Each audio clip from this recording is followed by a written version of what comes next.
पदम दर्शितम येन तस्मै श्री गुरुवे नमः। या देवी सर्वभूतेषु निद्रारूपेण संस्थिता नमो गौरी नमो शारदा नमो भवानी नमो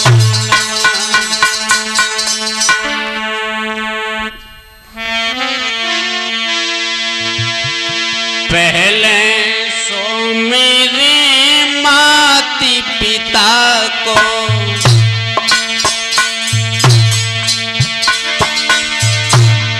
इनकी गोद लेते अवतार तुझे सो मेरे धरनी माता जा पे जन्म टिकाए पाए।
आदरणीय उपस्थित श्रोतागण एवं हमारे साथी,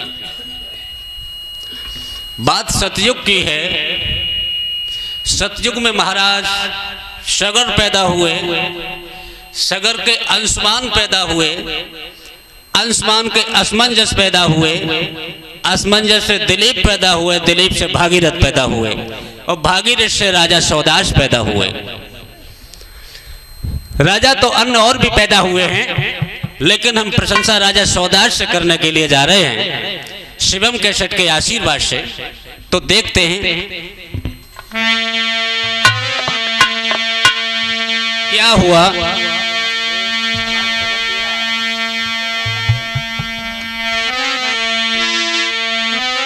भागीरथ वंश में बसे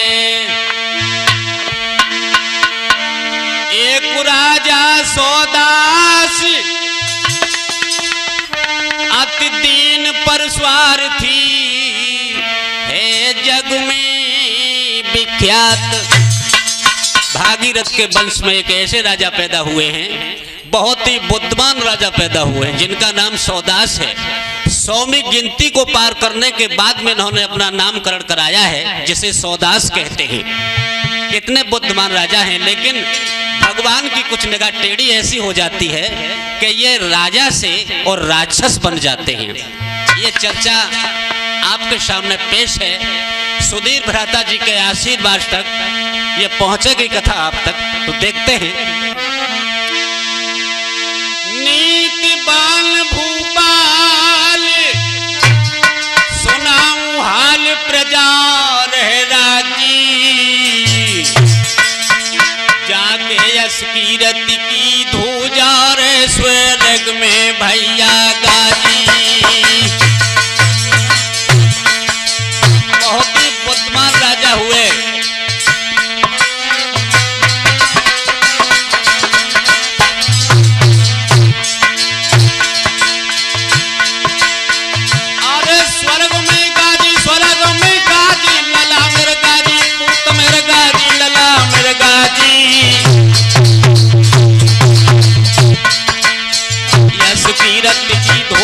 बेटा स्वर्ग में है गाजी।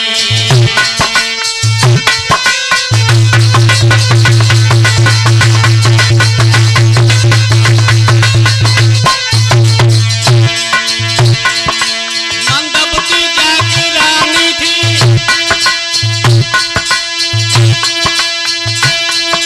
मंदबती जाकी रानी थी, पतिव्रता धर्म की देवी थी।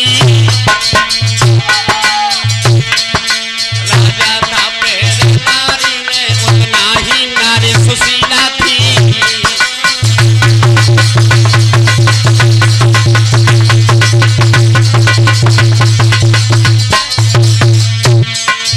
राजा की रानी का नाम था मंदवती। बहुत ही पतिव्रता दुलारी है, लेकिन भगवान की निगाह टेढ़ी होने से ये निसंतान है। संतान न जागी है कोई, उस परम पिता की माया थी। और जितनी रानी सुंदर थी, सुंदर से सुंदर काया थी।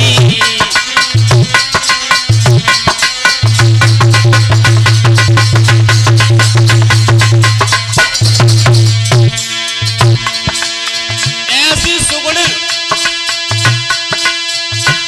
सुगुण स्वरूप भई को वर्ण सकेला की उपमा। रात उम्र बढ़ने लगी, जा बढ़ती तुझको चंद्रमा।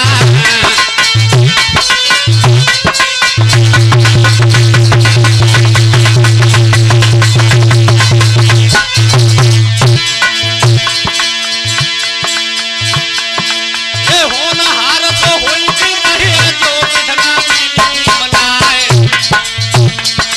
और लिखी विधाता की ना मिटी है, भैया ध्यान बिसरना चाहे।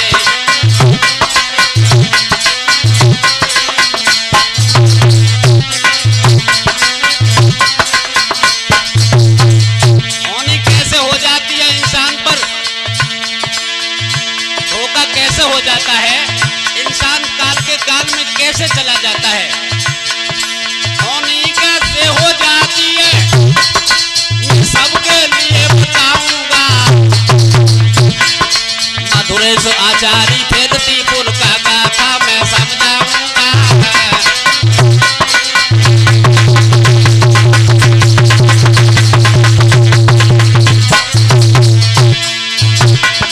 धोखा कैसे हो जाता है, ये बनी बिगड़ जाती है, पल में बिगड़ी भी बन जाती है। माया विचित्र उस भोला की ना समझ किसी के आती है।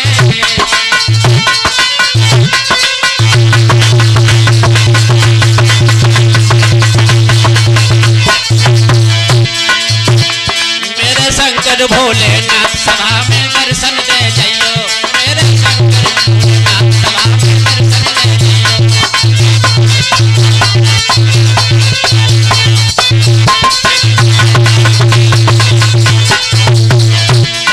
दर्शन दे जइयो बाबा जी, दर्शन दे जइयो, दर्शन दे जइयो बाबा जी, दर्शन दे जइयो, मेरे शंकर भोलेनाथ सभा में।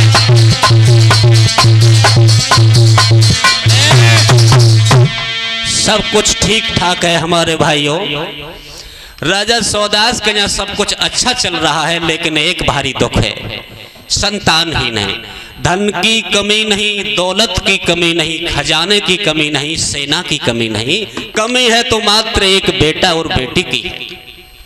मेरे दिमाग से अगर इंसान के पास में 7 सुख हो जाएं तो बैकुंठ हर हमेशा उसके साथ रहेगा और वो बैकुंठ में ही निवास करेगा। वे 7 सुख कौन से हैं? पहला सुख निरोगी काया, दूजा सुख घरे होई माया। पहला सुख है कि निरोगी काया। आपके शरीर के अंदर अगर कोई रोग नहीं है तो वो सबसे बड़ा सुख है।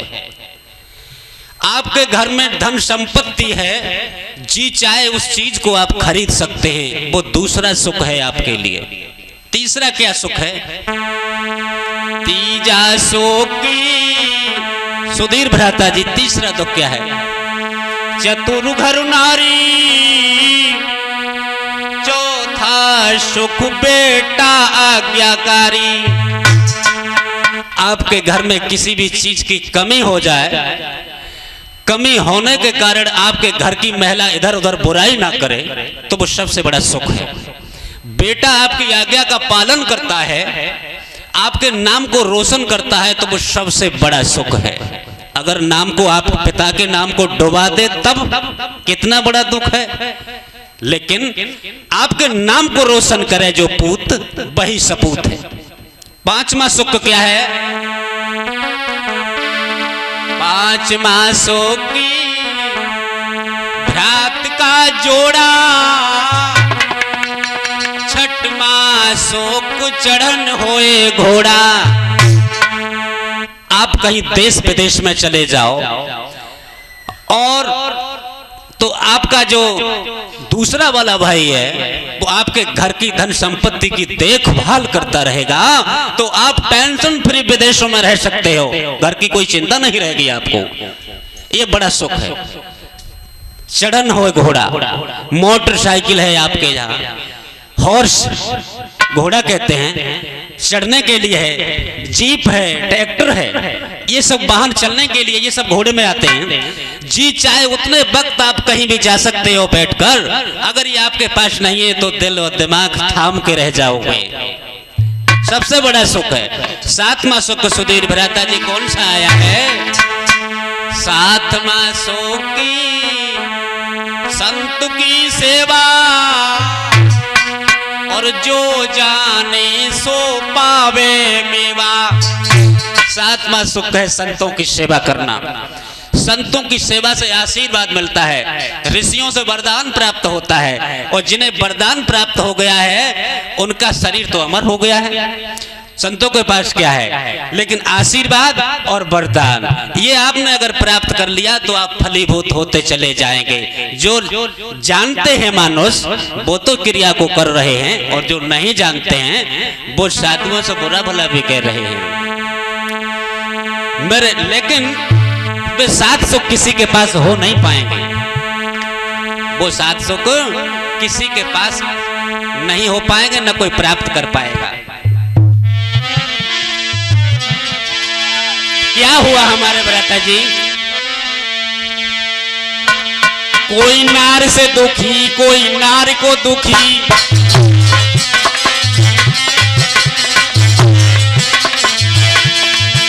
कोई नार से दुखी, कोई नार को दुखी,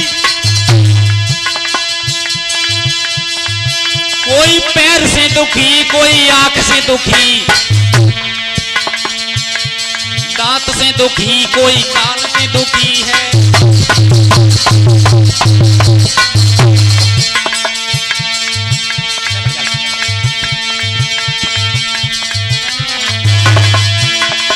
नाक से दुखी, दांत से दुखी, कान से दुखी, हर तरह वो दुखी। माया से दुखी, कोई माया से दुखी है। इंसान देखो कैसा हर बात दुखी है।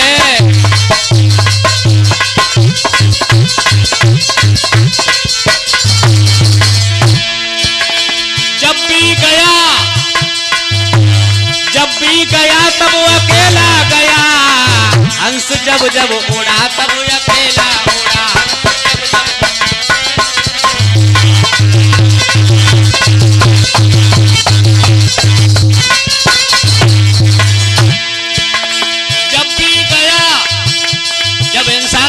शरीर छोड़ के तो कह के नहीं जाता किसी से, अकेला गया। हंस जब जब उड़ा तब अकेला उड़ा, हंस जब जब उड़ा तब।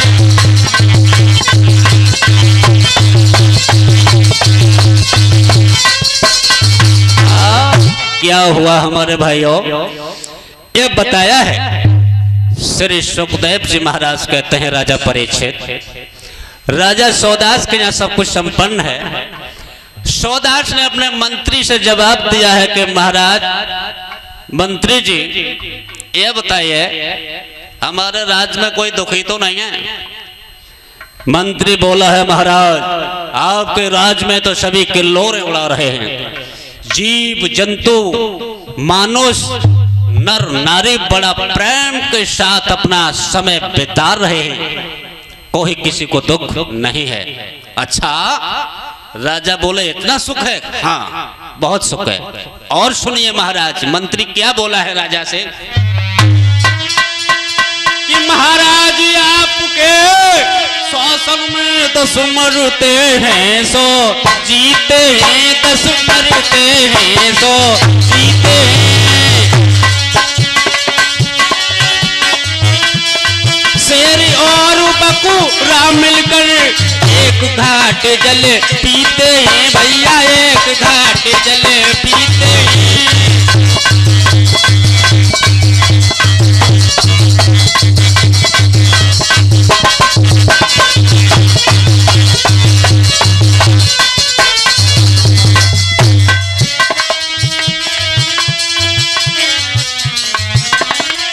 और क्या बोले हैं कि भय किसी को नहीं होता, आनंद मनाते जाते हैं। ईश्वर का गुण गाते हैं, वो ईश्वर का गुण गाते हैं बेटा ईश्वर।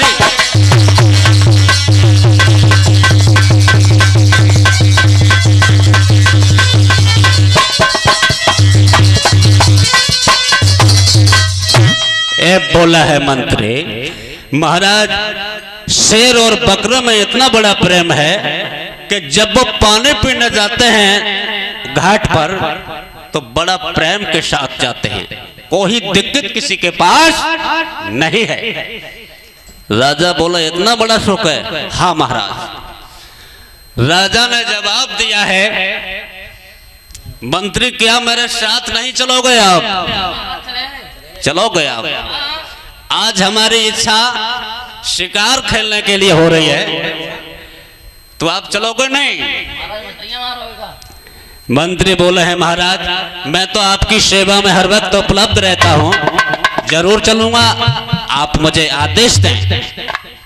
हमारे भाइयों, राजा सौदास के सर पर शनिचर बैठ गया और उसकी मौत एक बेरिया के वृक्ष के नीचे खींच करके ला रही है।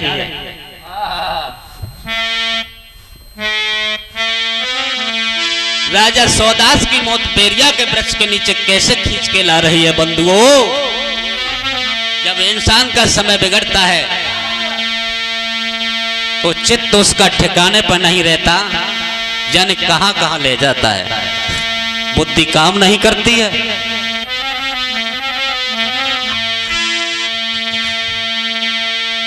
आर चढ़ो शनिचर आजू राजा पे, आजुई खेलन चलो शिकार।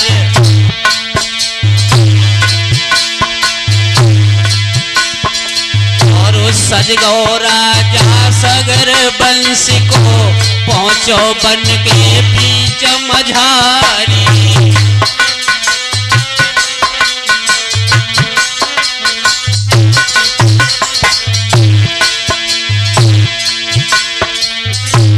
वन में जाके पहुंचो राजा के, हरियल वृक्ष जो पड़े दिखाए।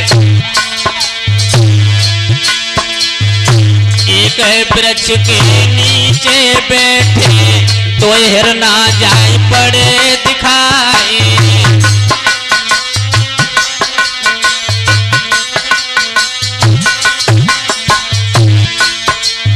राजा वन में पहुंचा तो वन में देखा कि एक वृक्ष के नीचे दो हिरण बैठे, लेकिन वो हिरण नहीं थे, उसके वृक्ष के नीचे दो राक्षस बैठे। राजा ने हिरण समझ लिया।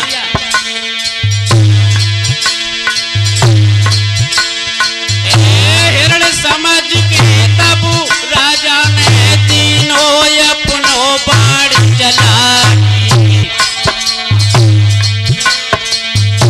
हिरण के धोखे राक्षस मरी गो, राजा पास पहुंच गए जाई।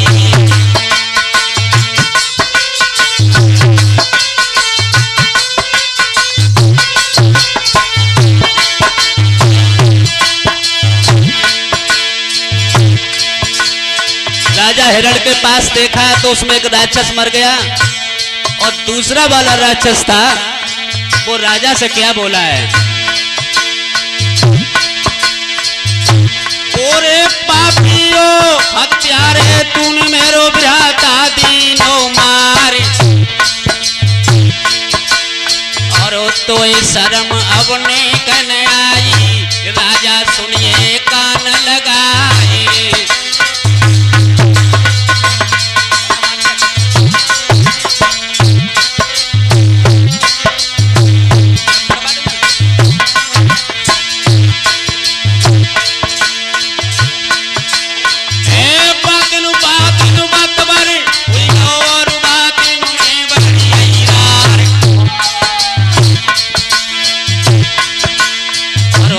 के ऊपर गाली दे दो बजी तलवार।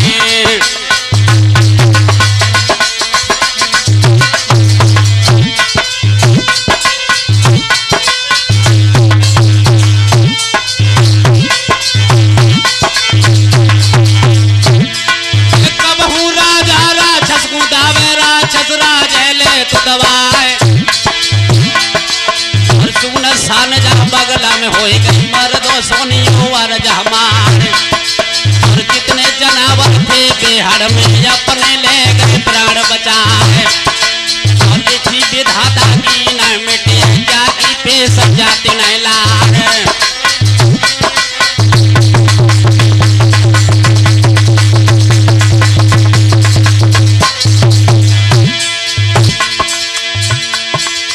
कस के पकड़ ले लला चिमटा कुआं बन गयो बुढ़ा पाया है। डोलू देह में दम ताकत है घंटा 4 बजे तलवार है।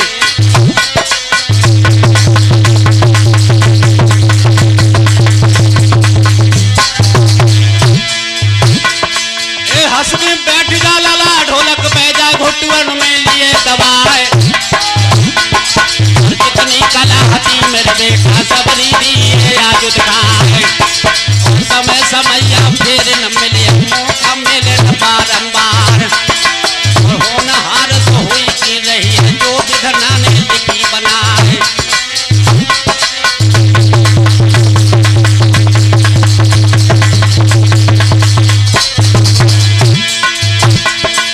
समर के बैठ जाला घड़ा पे जाकी मोदी आवाज सुनाए अब लटुरिया है दमुआरी ओठन बात दूध की धार डटे जवान है जा बेहड़ में एक से एक बेसना जाए और कबहू राजा राक्षस दावे राक्षस राजे दे तो दबाए सुन सान जा बगला में हुई गई नाई मसो तलक बनाए।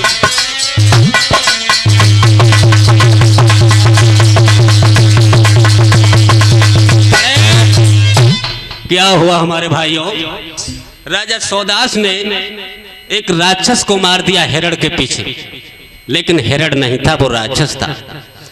दूसरा वाला राक्षस बोला है पापी तूने अच्छा काम नहीं किया, मेरे भाई को तूने मार दिया है और एक समय ऐसा आ जाएगा कि मैं भी तेरा अंत कर दूंगा।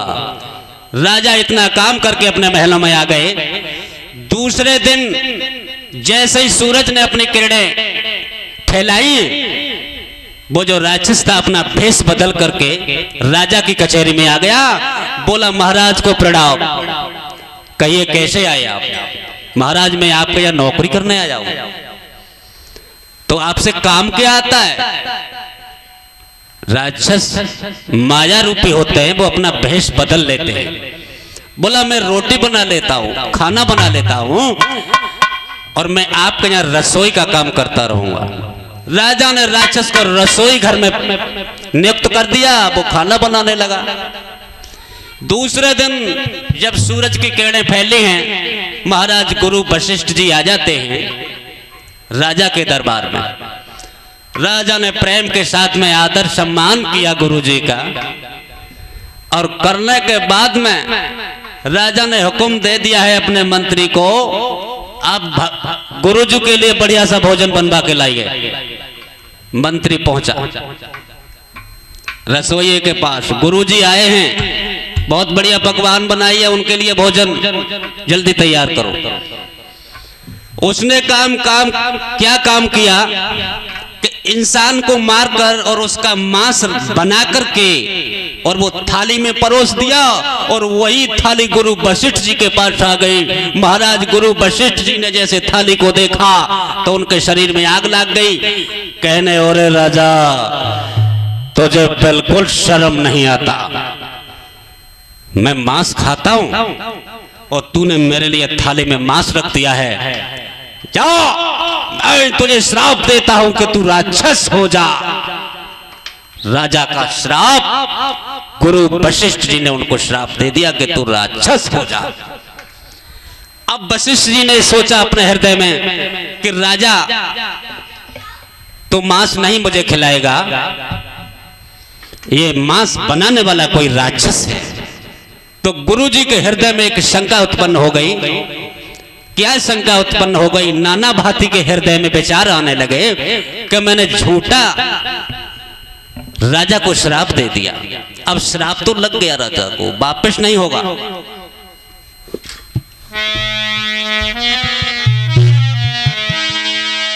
अरे शंका हुई गई है, गुरुवर को करने लगे हृदय में विचार। और राक्षस नाही मेरो चेला, राक्षस बनो रसोइया जाए।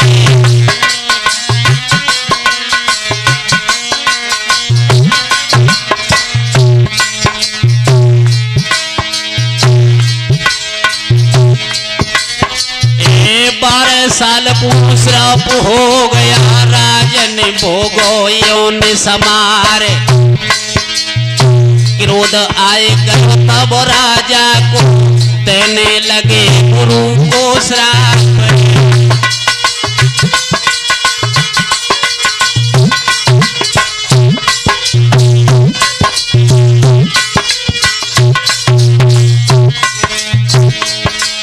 राजा को क्रोध आ गया, गुरु ने मुझे श्राप दे दिया तो मैं भी श्राप दूंगा। पास खड़ी थी रानी, जाकी रानी मंदवती कहलाए, और पकड़े हाथ अपने बालम को ऐसे कहने लगी समझाए।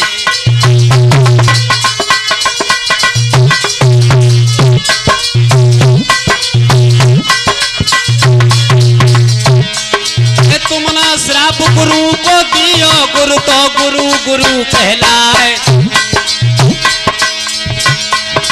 और मानो मेरी बातें साजन, साजन ध्यान बिसर ना जाए।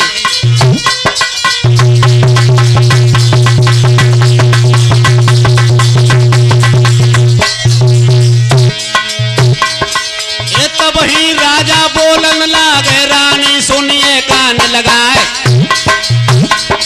और तीखे जल को कहां पर फेंकूं, मोने के दिए ठोर बताए।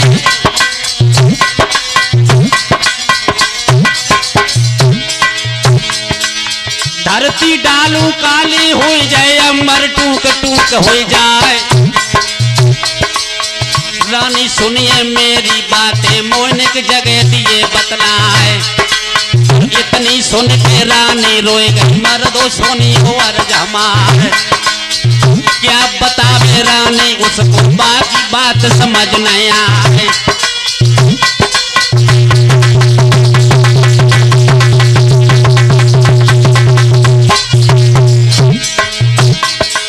सोच समझ के तब राजा ने अपने पैरन लिया गिराए,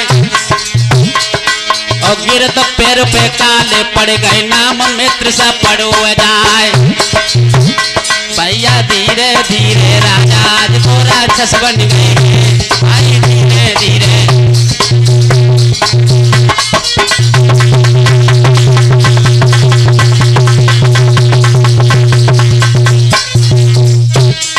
राक्षस बन गए हैं राजा, वो राक्षस बन गए हैं, राक्षस बन गए हैं वो राजा, राक्षस बन गए हैं।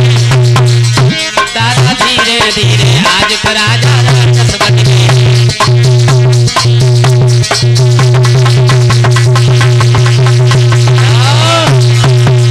क्या हुआ बंधुओं, वो तीखा जल जो राजा ने जो गुरु को फेंकना चाहता था, वो जल उसने धरती पर नहीं डाला, आकाश में नहीं डाला। क्यों कि धरती पर डालता तो प्रगति काली हो जाती, और ऊपर फेंकता तो ये अंबर काला हो जाता, धुंधला हो जाता। ये सोचकर वो तीखा जो जल था राजा सौदास का, उसने ऐसा सोचकर अपने शरीर के पैरों पर डाल दिया, तो उसके पैर काले पड़ गए। जब पैर काले पड़ गए, रूप भयंकर हो गया। गुरु का श्राप तो लगा ही हुआ था, उसका रूप राक्षस में तब्दील हो गया, और वो राक्षस बन गया, राजा राक्षस बन गया। जब राजा राक्षस बना है हमारे नौजवान साथियों, तो अपनी रानी से बोला है क्या कि रानी अब मुझे यहाँ महल में अच्छा नहीं लगता है, अब तो मेरा काम वन और बेहड़ में विचरने का रह गया है, तो मैं वहां विचरूंगा। ये जो हाथी घोड़े महल खजाना कचहरी है, ये मुझे अच्छी नहीं लग रही। क्या हुआ, राजा वन की तरफ प्रस्थान करता है, तो वन में उसने क्या देखा कि एक वृक्ष के नीचे एक ब्राह्मण और ब्राह्मणी बैठे। वो बेचारे आपस में अपने हृदय की बात कर रहे थे, हिल मिल के बात कर रहे थे प्रेम कहानी की, और धूप पड़ रही थी, वो छाया में बैठे थे। ये राक्षस राजा जैसे ही बेहड़ में पहुंचा, तो इसकी नजर उस ब्राह्मण और ब्राह्मणी पर चली जाती है। आहा, आफत टूट आई। काल आ रहा है दोनों का। देखिए भगवान की तिरछी निगाह होने से विश्व में महाप्रलय हो सकती है। उनकी निगाह अगर थोड़ी इधर उधर हो जाए कोई नहीं बचा सकता। कि राक्षसी होकर विचरण लागे,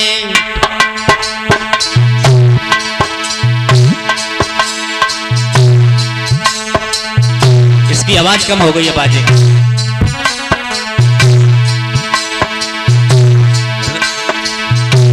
राक्षस होकर विचरण लागे, पहुंचे बन हर में जाए, जाई बन में नरी और नारी, दिखे ब्राह्मण होने जाए।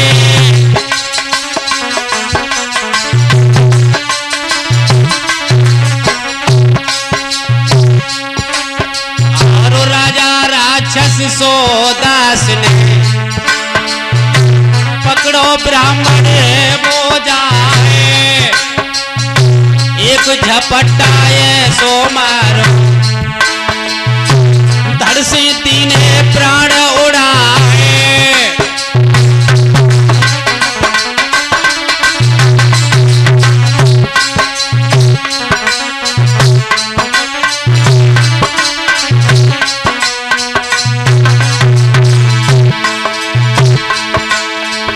रोवत प्राण प्यारी नारी, छोड़ो भूख मेरे भरतारे,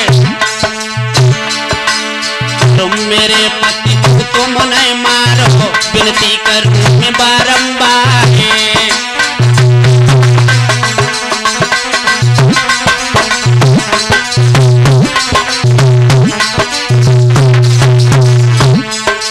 राजा ने ब्राह्मण को पकड़ लिया और उसका झपट के उसे खाने लगा। और वो ब्राह्मणी मना कर रही है, महाराज मेरे पति को छोड़ दो, ये आप अच्छा नहीं कर रहे। नाना भांति से उसने समझाया लेकिन राजा नहीं माना। राक्षस भूखो कई दिना को उसने ब्राह्मण लियो खाए, तब क्रोध आएगी तब रानी ने राजे श्राप दियो तत्काल। पूरे पापियों हत्यारे कोई नेक धर्म नया, मेरे पति को तूने खायो ऐसे प्राण कमाइए जाए।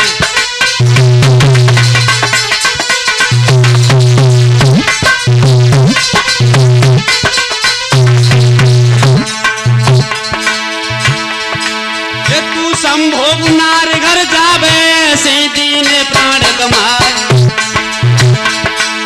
लगो श्राप है बा ब्राह्मण को मर दो सुनियो वर्ज हमार। 8 मास जब करे इकट्ठी रानी दीनी आग लगाए, पेट चिता में दोनों भैया वो तो हाल भस्म हो जाए।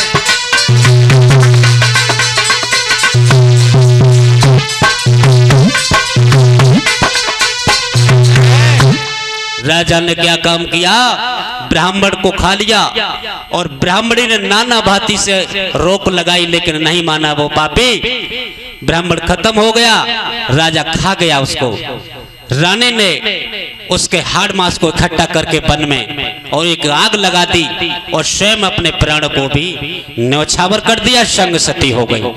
इधर राजा की 12 सालें पूरी हुई, राजा लौट करके महलों में आए, रानी के पास पहुंचे।